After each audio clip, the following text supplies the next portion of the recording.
O transplante ele deve ser feito por quem efetivamente perdeu o cabelo, seja numa área pequena, por exemplo, a coroinha de padre, ou as entradas, ou em todo o couro cabeludo.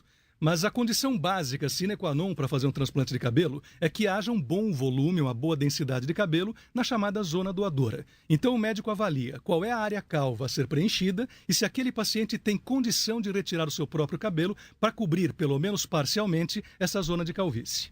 Assim como nos transplantes de órgãos, é possível receber cabelo de um doador ou só o próprio cabelo? Só o próprio cabelo. Por O quê? cabelo de outras pessoas promove uma rejeição completa. Assim como no coração, pulmão, fígado, rins, etc., que é feito um transplante de outra pessoa, o paciente tem que tomar uma droga chamada imunossupressora para o resto da vida. Porque senão, mesmo havendo compatibilidade, aquele órgão vai ser rejeitado. E não se justifica, numa cirurgia estética, usar uma droga tão agressiva como os imunossupressores pelos riscos de efeitos colaterais. Então não se faz usando transplantes de cabelos de terceiro. E esse cabelo que é retirado da área doadora, geralmente é na região da nuca. Perfeito. Na nuca é a lateral próxima aqui da orelha. Esse cabelo é mais forte. Não é que ele é mais forte. Embriologicamente, o tecido que forma o couro cabeludo dessa região não herda o receptor genético da calvície. Então, os cabelos que nascem próximo aqui à orelha e à nuca são imunes à calvície. Já os cabelos que nascem no topo da cabeça, na frente, na coroa, eles herdam o gene da calvície e vão aos poucos desaparecendo. Quando você transplanta o cabelo da área doadora para a zona de calvície, esse cabelo leva consigo essa imunidade genética. Então, por exemplo, eu opero um menino de 20 anos de idade. Aos 30, 50, 70, 90 anos, aquele cabelo transplantado não vai desaparecer. E o cirurgião lhe retira dessa área doadora o quê? É um pedaço do couro cabeludo? São duas técnicas. A primeira delas, a mais clássica, a mais utilizada, tem um nome em inglês, chama-se strip. Você retira uma faixa de couro cabeludo. Uma faixa. Essa faixa vai para uma equipe de 5, 6 pessoas que lidam com microscópios e separa essa faixa em milhares de grupinhos, que vão ter 1, 2 ou 3 unidades de cabelo. Esse grupo se chama unidade folicular.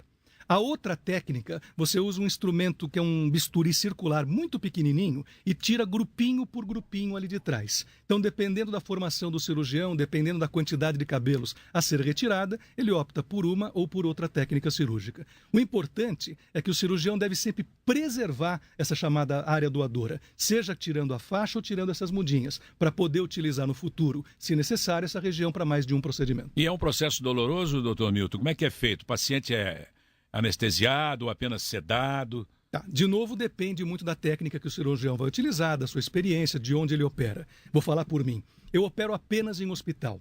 Eu não gosto de operar o paciente em consultório ou em clínica, onde você não tem uma infraestrutura que vai lhe dar um respaldo de segurança e de conforto que eu julgo necessária. Então, na minha rotina, o paciente interna no hospital, não se surpreenda, a primeira pessoa da minha equipe que o visita é uma fisioterapeuta para fazer massagem no pescoço e nas costas. O que tem isso a ver com o cabelo? Nada. A pessoa relaxa, acalma e vai ao centro cirúrgico muito mais tranquila. Com isso, a pressão arterial, a frequência cardíaca fica mais baixa, sangra menos, o pós-operatório é mais confortável. Depois, o anestesista vai avaliar o paciente e vai ver qual é o melhor tipo de droga a ser usada na sedação. Sedação é a indução ao sono. Em seguida, eu avalio o paciente, faço o desenho da área a ser operada junto com o paciente e, uma vez que o paciente concorda, o anestesista coloca ele para dormir no quarto do hospital. Vai dormindo ao centro cirúrgico e dormindo recebe a anestesia local, que é semelhante à do dentista. Só que no dentista você está acordado e sente a dor das picadinhas. No centro cirúrgico, dormindo, você não sente absolutamente nada. Eu faço uma técnica chamada mega sessão. Portanto, serão de 6 a 8 horas, em média, o tempo de duração da cirurgia. E durante todo esse tempo, o paciente fica dormindo. Quando ele acorda já no apartamento, ele pergunta que horas vai começar a cirurgia. Não sente nada. E no dia seguinte vai para casa? Vai embora no dia seguinte, já sem o curativo, com a cabeça lavada. Bom, nós temos perguntas aqui dos internautas, dos nossos ouvintes, para o doutor Milton Peruso, cirurgião plástico, falando sobre transplante de cabelo, calvície, aqui no Jornal de Serviço. Paula Carvalho, temos pergunta para o doutor Milton Peruso? Temos algumas perguntas aqui no Facebook, nosso perfil é o Jovem Pan Online. Você que tem dúvida pode deixar sua pergunta por ali. E também no Twitter, @portaljovempan. O Luiz Augusto do Nascimento quer saber o seguinte: se as famosas receitas caseiras para queda de cabelo, como babosa, iogurte natural e tantas outras, têm algum resultado? Eu falei no começo, quando começa a cair, o cara vale tudo, né? Além de não terem resultado absolutamente Se alguém nenhum. indicar, passa carbureto na cabeça, o nego passa. Esse é o grande grande problema. Então, tem pessoas que usam limão para tirar a oleosidade, vinagre, etc. Isso pode gerar chamadas dermatites de contato. Então, não sigam esse tipo de procedimento, principalmente pensando em tratamento da calvície. Agora, máscaras de babosa, por exemplo, são úteis para diminuir a oleosidade, dar um pouco mais de brilho para o cabelo, mas nunca pensando em tratamento, Luiz. Tem mais pergunta aqui. O Tato Souza, ele quer saber se usar gel, boné, lavar a cabeça com água muito quente influencia mesmo na queda de cabelo ou é só uma lenda? Oi, Tato. Então você está certo quando você fala queda de cabelo. Então o uso excessivo de gel, de água quente, de bonés, aumenta a queda de cabelo, mas isso não leva à calvície. Agora, é importante para quem tem esse tipo de hábito manter uma boa higienização do couro cabeludo. Então, acordar de manhã, lava bem a cabeça, use sempre um bom shampoo, enxague sempre com água morna para fria e se ficar o dia inteiro de boné ou de gel, chega em casa e lava novamente. Mais uma pergunta aqui da Andréa Batista. Por que depois de se operar a tireoide cai cabelo e muito? Pelo desarranjo hormonal que existe. O hipotireoidismo ou hipertireoidismo são responsáveis pelo aumento da queda de cabelo. O nome disso é eflúvio telógeno e isso é controlável pelo próprio endocrinologista. O importante é saber que esse eflúvio telógeno, a queda excessiva de cabelo, não leva à calvície. Mais perguntas. Pois não, então vamos lá. Vamos lá? Então aqui no nosso Twitter, @portaljovempan. A Elisa Monteiro quer saber se existe algum alimento que pode retardar a calvície. Não, os alimentos eles devem fazer parte da rotina nutricional de todo o indivíduo. As carências nutricionais podem levar a quedas de cabelo importante. Tem 2 alimentos interessantes, por exemplo, a castanha de Pará, que é rica em selênio, e as leguminosas, que são ricas em zinco, que ajudam muito na constituição da haste de cabelo, mas não tratam a calvície. Mais perguntas. A Olivia Cossack. A ingestão de remédios para artrite reumatoide provoca queda? Tem como reverter? Sim, uma série de medicamentos, como por exemplo esses anti-inflamatórios, alguns antibióticos, remédios para emagrecer, aumentam em muito a queda de cabelo. Deve-se fazer um controle junto ao médico que prescreve essa medicação para adequar a dose à sua situação. Mas normalmente essa queda de cabelo causada pelos medicamentos são reversíveis. Nós estamos fazendo uma enquete aqui na internet se é realmente dos carecas que elas gostam mais. Mas, doutor Milton, o senhor conversava aqui no intervalo com o nosso produtor José Armando Vanucci sobre o tratamento preventivo, né? Os medicamentos mais indicados para a prevenção, quais são? Os medicamentos clássicos incluem a finasterida e o minoxidil. A finasterida é meio geni. Tudo o que acontece de ruim na vida do paciente é culpa da finasterida. Finasterida não é uma droga para ser administrada pelo leigo. Ele não deve chegar na farmácia, por favor, me dá uma finasterida. O médico deve prescrever.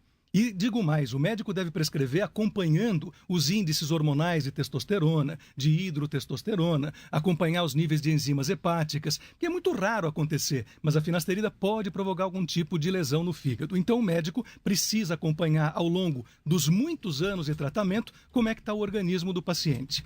Existe um mito também que é muito errado, é que o homem que toma finasterida deve parar de usar se a mulher for engravidar.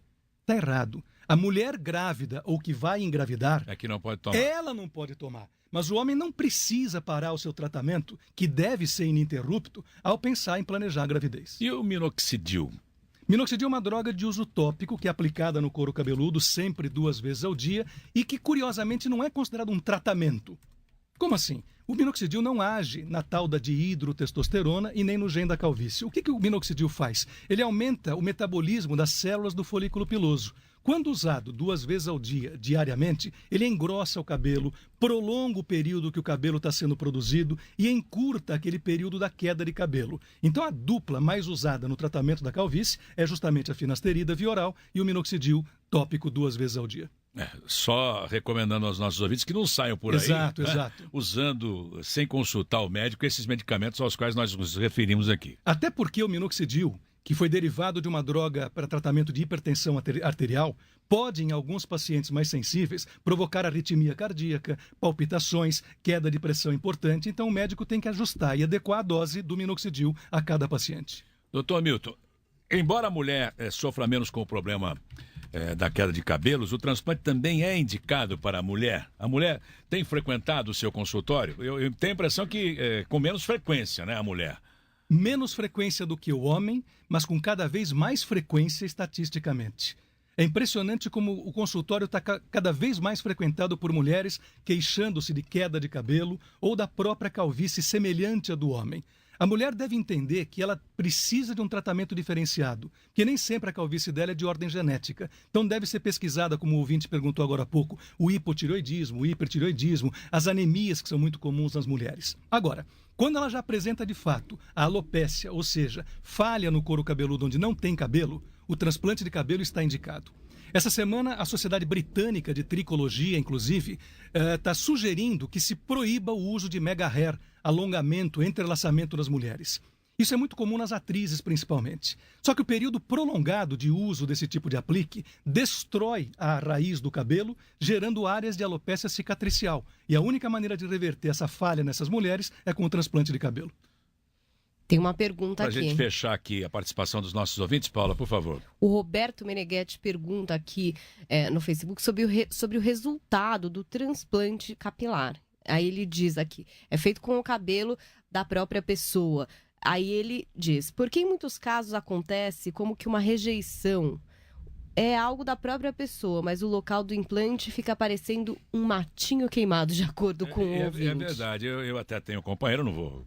Companheiro nosso, né, da Crônica Esportiva, não vou dizer quem é, por uma questão ética até, por respeito, mas ele fez e houve uma rejeição. Na verdade, Oliveira, não é uma rejeição. Durante o preparo dessas chamadas unidades foliculares, que são microscópicas, se não houver o equipamento microscópico adequado, se o médico não tiver a competência necessária e lesar, machucar essas unidades, vai ser feito um furinho no couro cabeludo e vai ser colocada uma unidade morta naquele local, gerando então apenas uma cicatriz, uma marca no couro cabeludo, de onde não vai emergir o fio de cabelo. Pior, alguns médicos ainda usam o laser para fazer o transplante de cabelo. Fazem furos com o laser que provocam microqueimaduras. Essa microqueimadura é uma área estéril, não vai haver vascularização. Então você vai colocar o cabelinho ali dentro e ele vai morrer por falta de nutrição. Então normalmente não é uma rejeição, é um erro técnico. Bom, infelizmente nosso tempo está se esgotando. Deixa eu te perguntar rapidamente, voltando às mulheres, tem uma novidade aí com relação aos apliques? Então, é isso que eu falei da Sociedade Britânica de Tricologia. Eles estão sugerindo que não se usem mais os apliques, que se usados necessários forem, que seja por um período curto de tempo, porque o uso contínuo dos apliques pode gerar a chamada alopécia cicatricial ou traumática. E por quê, hein? Pela tração contínua. Mega hair, né? É um mega hair, exatamente. Pela tração contínua, pelo peso do mega hair sobre o folículo piloso. O mesmo ocorre nesses penteados étnicos. Então, nesses rastafari, dreadlocks, trancinhas muito frequentes. Quando você desmancha aquele penteado, você tem uma área de falha cicatricial. Eu tenho uma coisa que me chama muita atenção, eu até tenho um exemplo em casa, o meu filho, né? Por que é que atualmente a gente vê tantos jovens, inclusive já recorrendo aos transplantes? Por quê, doutor? A rapaziada é de 25 anos, já completamente careca. Olha, a minha produtora vai ficar careca. Olha como ela coça o cabelo. Né? Ela deve estar com dermatite seborreica. Ela quer encerrar a entrevista. Vamos só com essa perguntinha a mais aqui, doutor Milton. Vamos lá. Então, da mesma maneira que as mulheres estão aumentando o movimento dos consultórios, dos dermatologistas, dos tricologistas, dos especialistas em cabelo por aumentar a calvície nelas, os jovens cada vez mais estão submetidos a cada dia mais estresse, alterações hormonais, sedentarismo, fumo e etc. Isso acaba por antecipar um processo genético que iria se manifestar aos 40, 45 anos de idade. Agora, o importante é isso. O jovem, ao perceber esse processo se iniciando, deve tratar o mais rápido possível com um bom acompanhamento médico. Doutor Milton Peruso, que não cuida só de microtransplante de cabelos, não, né? Não, fazemos cirurgias plásticas, tanto nos homens, tudo, fazemos de tudo um pouquinho. Eu queria, Oliveira, deixar para os seus ouvintes que estão mandando esse monte de perguntas, o site www.peruso.med.br, que fica à disposição para tirarem as últimas dúvidas através do meu e-mail, que consta lá no site. Perfeito. A Paula vai, inclusive, postar o endereço na web do Dr. Milton Peruso. Certo, isso mesmo, está aqui no nosso Facebook, é só você curtir Jovem Pan Online e terá todas as informações aqui. Doutor Milton, ela veio buscar. Ela veio pessoalmente. Ela veio pessoalmente retirá-lo aqui do estúdio. Ou ela veio mostrar o couro cabeludo. Muito obrigado pela sua entrevista. Foi um prazer muito grande. Parabéns pelo seu trabalho. Obrigado. E quem sabe numa próxima a gente vai detalhar mais ainda esse assunto, que é palpitante, não é? Estarei à sua disposição e de seus ouvintes. Hoje em dia de muita gente. Dos homens e mulheres. Dos homens e mulheres, inclusive dos jovens. Verdade. Infelizmente dos jovens. Muito obrigado. Um grande prazer.